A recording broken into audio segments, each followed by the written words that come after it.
Muito bem, pessoal. Olha só, hoje é dia de resuminho de eletrodinâmica.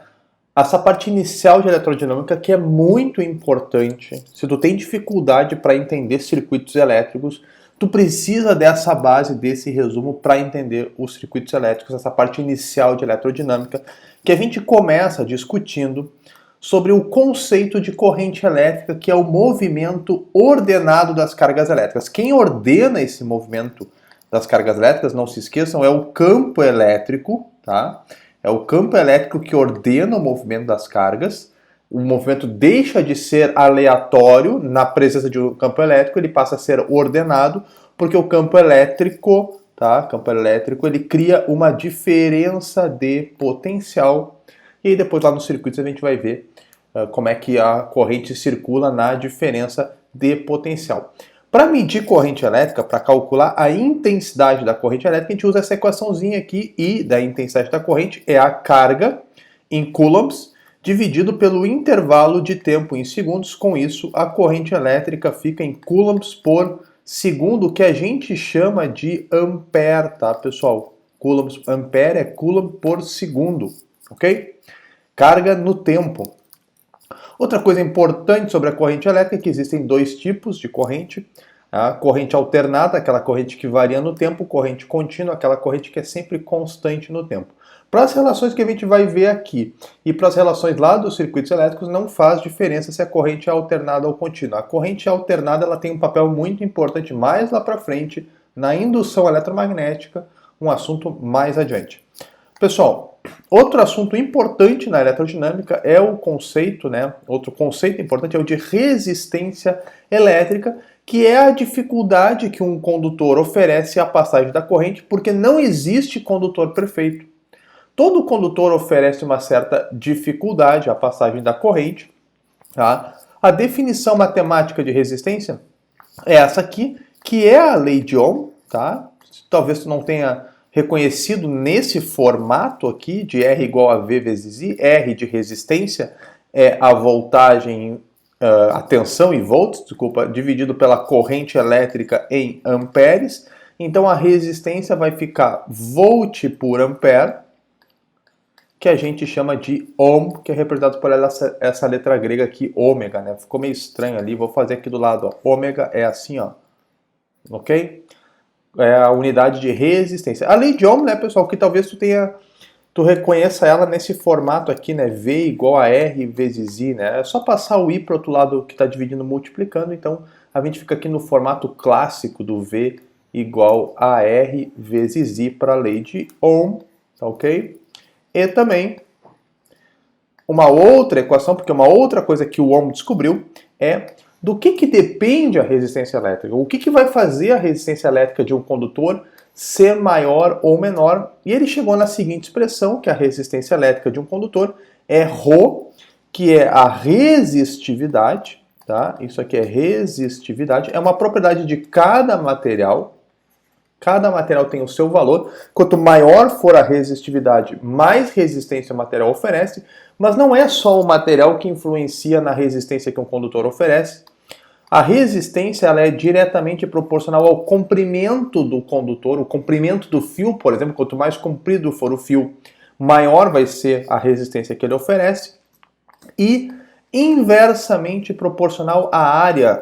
Inversamente proporcional à área. Isso quer dizer que quanto mais espesso for o condutor, quanto mais grosso for o fio, por exemplo, menos resistência ele oferece, tá? Então essas relações aqui dessa equação são importantes, especialmente a da relação da resistência com o comprimento e da resistência com a área do condutor, a área do fio, tá? Pessoal, quando a voltagem, quando a tensão é constante, tá? A voltagem é termo chulo, é termo do dia a dia, é termo cotidiano, o termo correto é tensão, mas às vezes sai uma voltagenzinha aí sem querer, tá valendo, tá? A tensão, pessoal, quando ela é constante, eu chego na relação que a resistência é inversamente proporcional à corrente.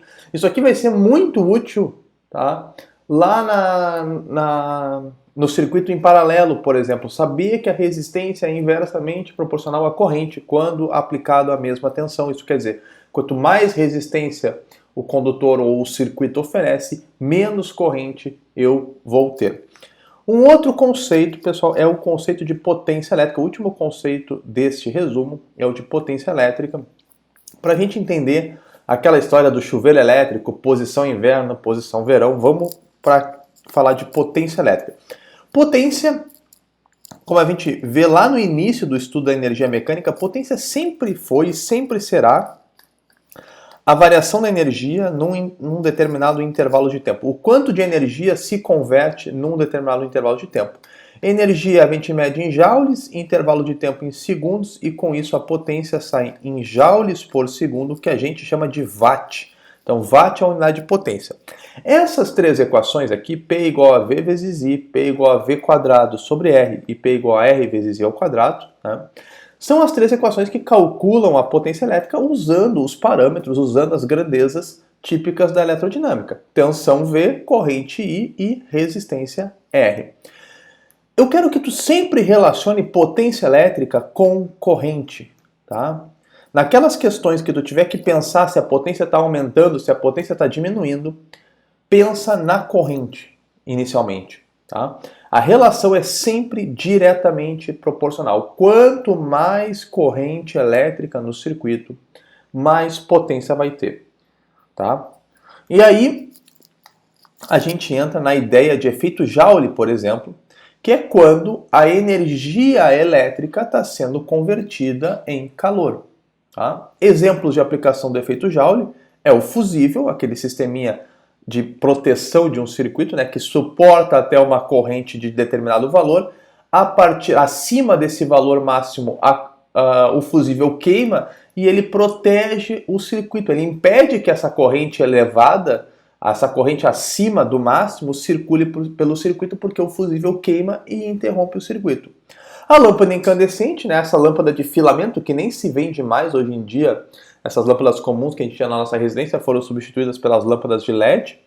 A lâmpada incandescente é um exemplo de aplicação do efeito Joule e o grande amor das questões de física, de eletrodinâmica, o tal do chuveiro elétrico, pessoal, que tem duas posições, posição verão, posição inverno.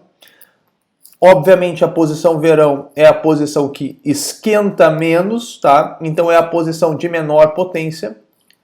Tu bota o chuveiro na posição verão, né? Justamente, obviamente, quando está no verão, né? Porque tu quer esquentar menos, então tu quer menos potência. Lembra que eu falei, primeiro pensa na corrente. Então se tu diminuiu a potência do circuito, tá? É porque tu diminuiu a corrente. A tensão, né, a voltagem é a mesma, porque o teu chuveiro está ligado na mesma tomada. Tu não muda de tomada quando tu seleciona inverno e verão. Então a tensão é a mesma.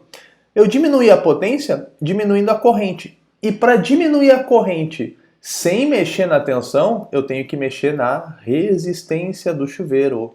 Tá? Então, como a resistência, quando a tensão é constante, a resistência e a corrente são inversamente proporcionais. Aquela relação que a gente acabou de ver aqui em cima. Aqui achando, essa daqui, tá? Quando a tensão é constante. Então, se eu diminuir a corrente é porque eu aumentei a resistência. E como é que eu fiz isso?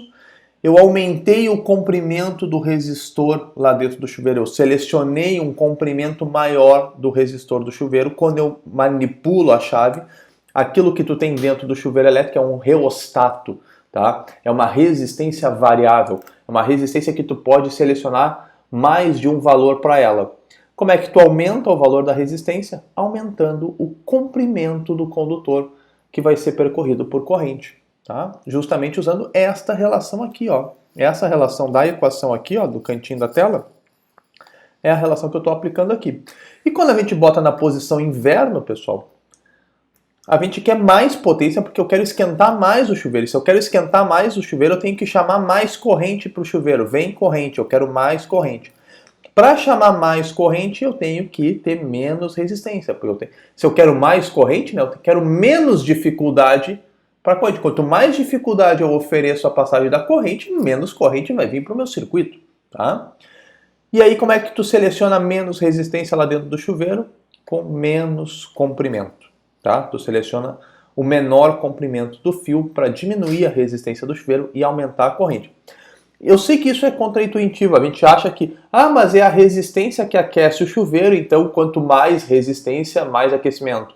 É o pensamento comum, mas é um engano. Mas é um engano comum entre vocês, alunos, entre os estudantes. Não é a resistência, tá? O principal fator aí que tu tem que pensar na corrente, porque é a corrente que transporta a energia no circuito. Então, se tu quer mais energia no circuito, tu quer mais potência, tu tem que chamar mais corrente para o teu circuito. E se tu quer chamar mais corrente para o teu circuito, uma das alternativas é diminuir a resistência, tá? Então, para tu nunca mais errar questão de chuveiro elétrico, tá aí o resuminho completo para ti na tela, tá? E a gente se vê numa próxima oportunidade. Fui nessa, falou!